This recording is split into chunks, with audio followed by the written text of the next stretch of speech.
คลิปเปิดภาพลงมาพี่น้องเลยมาอยู่ทางงานบุญแจกเข่าคือเก่านะพี่น้องเนาะบุญแจกเข่าเพื่อนป่าพี่น้องเลยกับทักทายสบายดีเลยสวัสดีเด้อพี่น้องเนาะยามเช้าๆเนาะพี่น้องเนาะตื่นมากะก็ได้พี่น้องเห็ดซอยกันจัดแจงแต่เช้าเลยพี่น้องเลยแต่ละคนหนึ่งข้าวหนึ่งน้ำแล้วก็เห็ดอยู่เห็ดกินเก็บ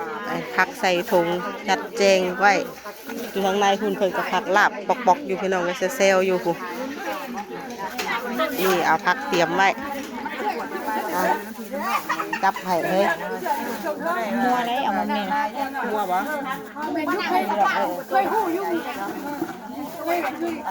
ผักเข่าคนเพื่อนเลยแล้วสบายดีผักไม่กินกับลาบแบบเศร้าเนาะผักซีคักซะอันนี้รอบซีผักกระเดาโมเมนต์รอบเศร้ารอบสวยในน้อยนึงพอรอบเศร้าเราไปแล้วรอบเศร้านี่เรียบร้อยแล้วแต่ตีสามคนกินไปแล้วเนาะว่าตื่นเศร้ากินเศร้า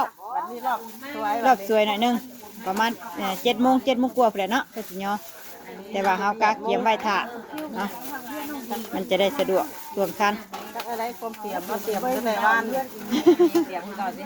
นี่เตรียมเก่าอีกมีบื้นอดเอาอีกบื้นกับตักบาทอย่างก็เรียบร้อยแล้วนี่นะเขาจะเอากระเดาเลยนะอะไรยังกระเดาเราไปผักซีลาวเนาะซีลาวมีผักกระเดาคมผักอันสลัดอาหารใส่เรียบร้อยแล้วเนาะกระเดาผักสลัดมันเขาใส่เรียบร้อยแล้วนี่อร่อยนะทีบ่บางอันก็ขมชิมมึงเลยเมื่อเช้านี่นะหวานนี่บ่ได้ขมหวานเมื่อเช้านี่นะขม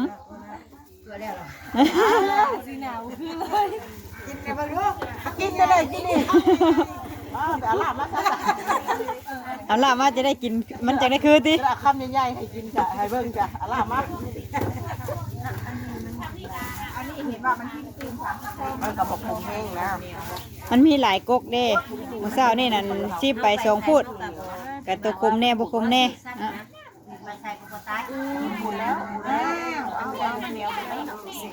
มัดได้กินงามเลยเพิ่นลวกแต่ว่านนี่จังเนาะแต่มื้ออันนั้นเนาะมื้อก่อนเนาะ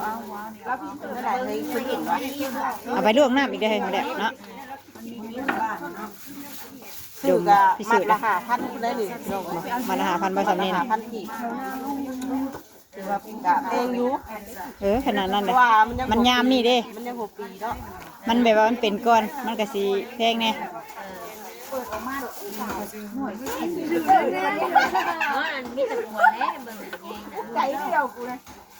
ทางนี้ก็นั่งพิงไฟเลยตินั่งพิงไฟกันในทางนี้เนาะเรียบร้อยป่ะเดี๋ยวว่า1 ข้าว 1 น้ำก็เรียบร้อยป่ะเดี๋ยวกันพิงไฟท่า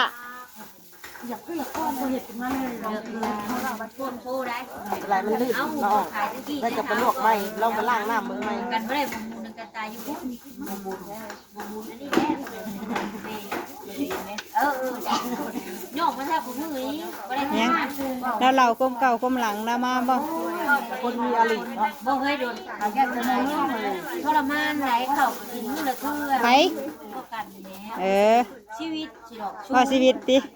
มาสู่ชีวิตชู้แล้วก็ไปใส่ก็คือหมอนี่มันมาอยู่บนมันเอาเสือผ่าเสือบ่ได้ชื่อพ่อของแม่บ่มีเงินเด้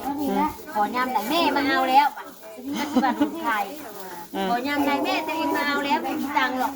มีแต่บ่เจ้านั่นไปหาเงินแต่ถือขายบ่จะพอเราจังเราความจริงอากาศยังไง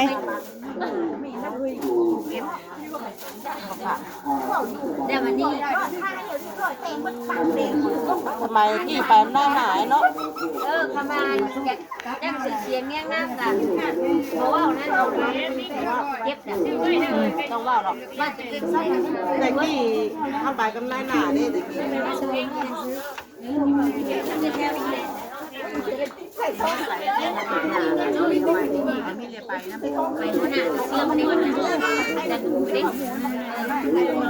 ที่เราเป็นพวกเก่งๆ บิ่งทั้งนี้พี่น้องเลยผักลาบผักอันนี้ถาเนาะพี่น้องเราเตรียมเราสิ้นกันพี่น้องเนาะกำลังกำมังพุ่นอะ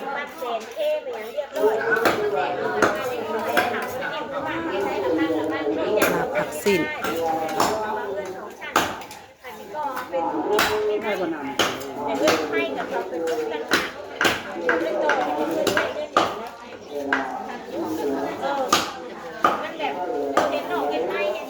เตรียมพร้อม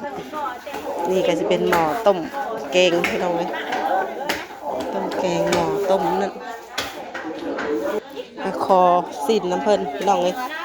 ลาบกินเข่าซะก่อนอ่ะอยู่ใส่ละเครื่องอยู่นอกบ่ปะเครื่องเห็ดนี่วะเลือดเตะแล้วเอาจัดแล้วคอเพิ่นเอาให้ผมลงกังหันพร้อมติมาใส่ไปคออีกไหม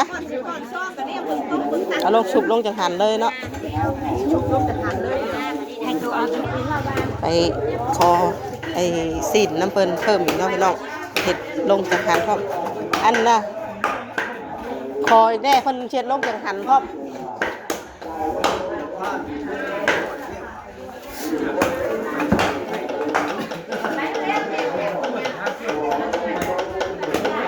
พอแล้วล้างให้มันออกอีกเอา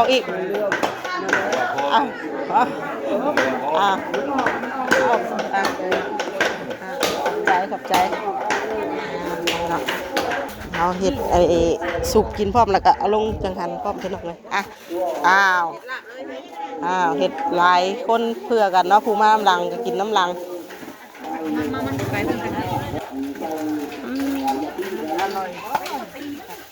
เห็ดกินเองจังหันแน่ไอตอนใหญ่จำเต้ยขวาเฮ้ยกินนั้นบ้าซกเล็กตอนท้องว่างๆย่ำเป็นเศร้าเลยเฮ็ดจำนี่ได้อยู่บ่ลงจังหันท้องอยากเสียก็ถามไปนั่นได้บ่ขวได้บ่ลงวัดจำนี่ได้อยู่บ่ลงจังหันนะดิบจำนี่ได้อยู่บ่ขวเอาเพราะว่าลงจังหันเพิ่นขวสุก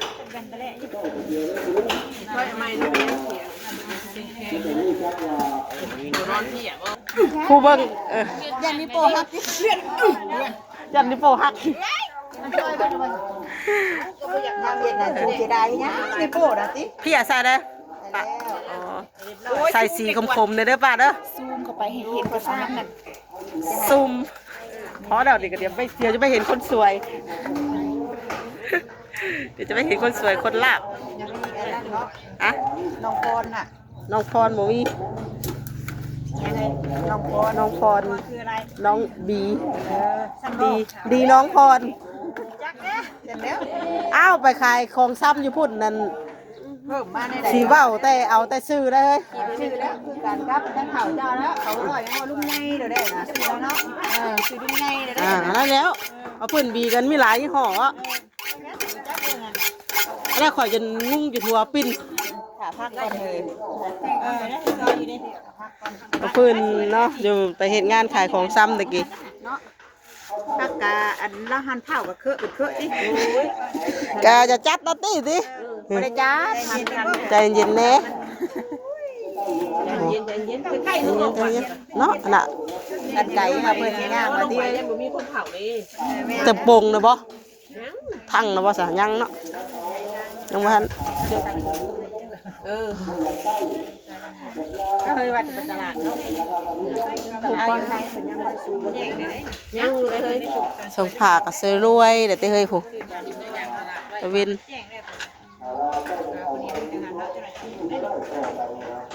ไก่ทงไห้ทงหน้าเห็นไหม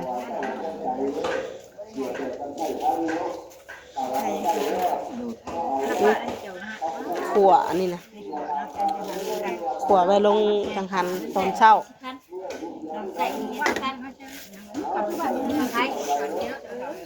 พอดีว่าเฮ้ยอยากจางคือใส่ปิ้งนัวสะจางใส่ปิ้งนัวก็ไปนัวก็ไปจางทั้งคืออะไรเนาะ จางได้จางบนหัวจางไรแบบได้สิ อืม จางไรแบบ น้ำ ได้ ปลาได้แต่เธอ เออ เธ นะ อกระเทียมยังไม่ได้พากันปอกไว้เนาะปอกแตงหูมันกระเทียมมันยังอยู่น่ะ ติ น้ำปลาใช้ เฮ้ยแม่นอยู่กันมากันนั่งดิบโอ้ร่วมกันดินกันผู้มาหลังกันเอาเฮ้ยเฮ็ดยังแม่วนไปแถวนะแล้วได้มาสวยแล้วบ่ได้หมู่บ่อายเด้เฮ้ยวายเด้ บรรยากาศทางนอกที่พี่น้องไว้เตรียมโต๊ะจัดใบถาเนาะพี่น้องมีน้ำแบบสบน้ำหวานมีเครื่องดื่มมีเหล้ามีเบียร์เนาะพี่น้องตอนรับแขกคนใกล้สิเริ่มมาแล้วพี่น้องเลยสวยๆนี่ก็เป็นกสิมาแล้วต่อ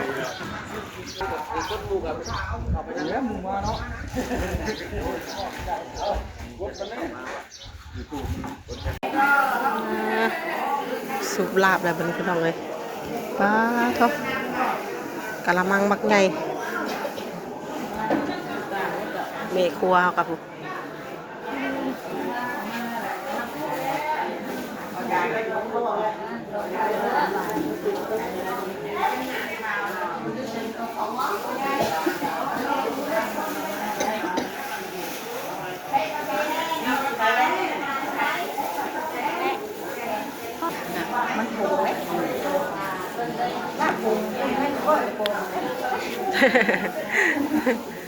เห็ดขมๆลำๆดิ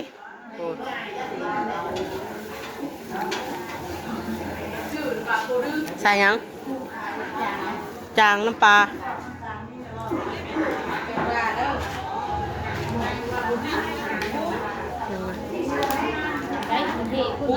เห็ด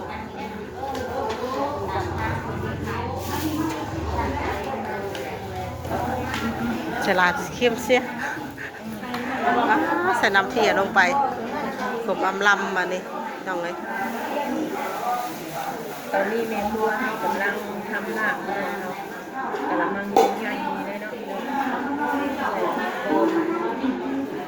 ใส่ข้าวคั่วลงไปเขาให้เข้ากันอันนี้ต้นหอมชีได้การเตรียมคนที่มาร่วมงานกับผู้ใดมาร่วมงานกับมาด้วยจ้ะเด้อวันนี้เนาะ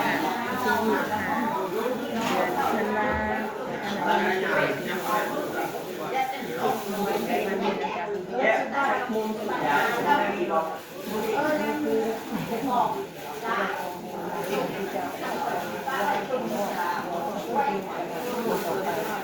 25 เดือนธันวาคมใส่ได้เลยแต่เคยน้ำปลาเลย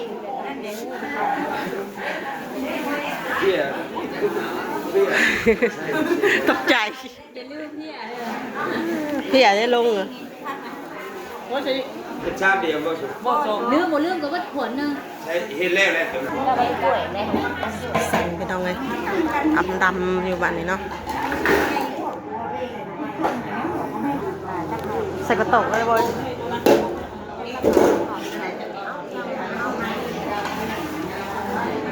ใบคุณบ่พี่เจ้าไปเขามาทั้งพี่บ่เอามายืนมางพี่ โตกระตุก ยืนมางพี่เด้อ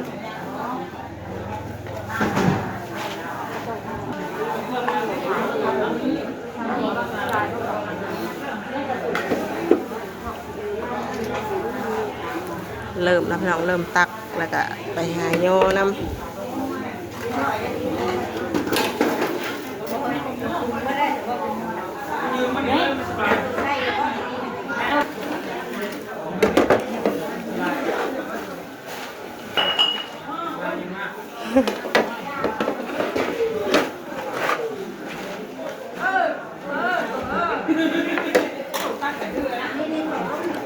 คุยเพิ่นมาถามพี่น้องเลย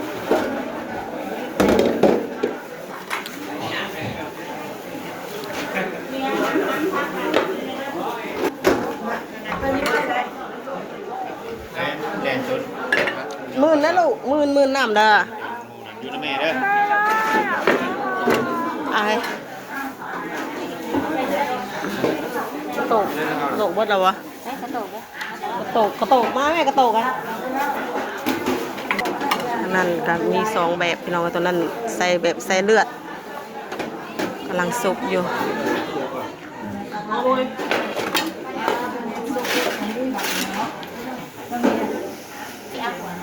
ตัวนั้นสุกเล็กมีสุกเล็กพร้อมมี2แบบ2สไตล์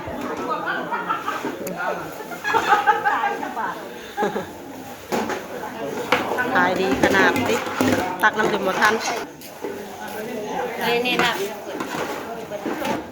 แซ่บบ่แซ่บขายดีติคนไปไวๆ ใช้บะตักบ่จา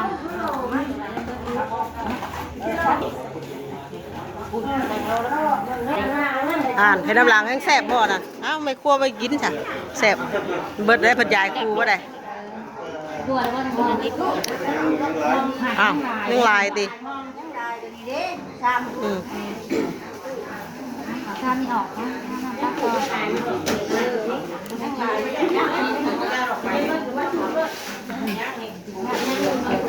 เนาะ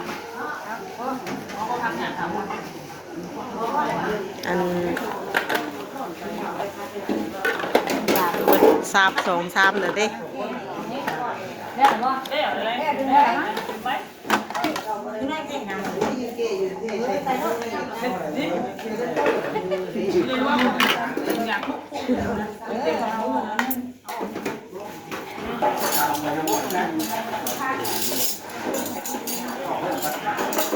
เอาหัวมาต้มตามก่อนได้ยังไปใช่เนี่ย หึตกเอ้ยผมปุ๊บ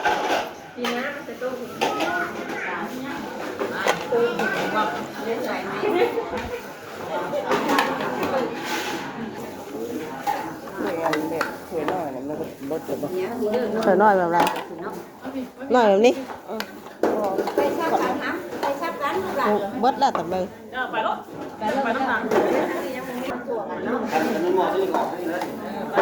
คนยายก็ยายอยู่ถึงยายอยู่ยาวๆ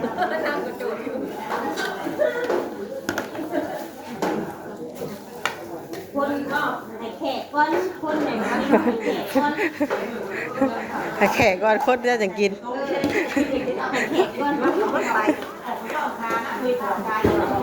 คนไปเยอะๆดิบ้าเราจะออกไปเบิ่งเอาพี่น้องจะคนหน่อยคนหลายซำใดข้างนอกพูน่าจะหลายอยู่ว่าคนออกเยอะๆอยู่ยังบ่ทั่วอยู่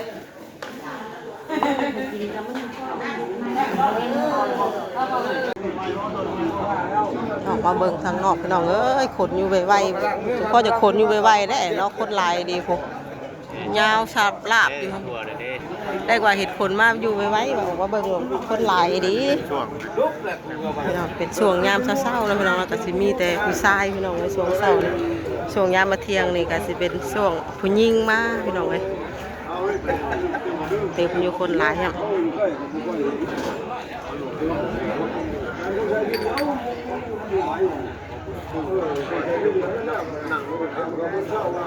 มันก็เริ่มมา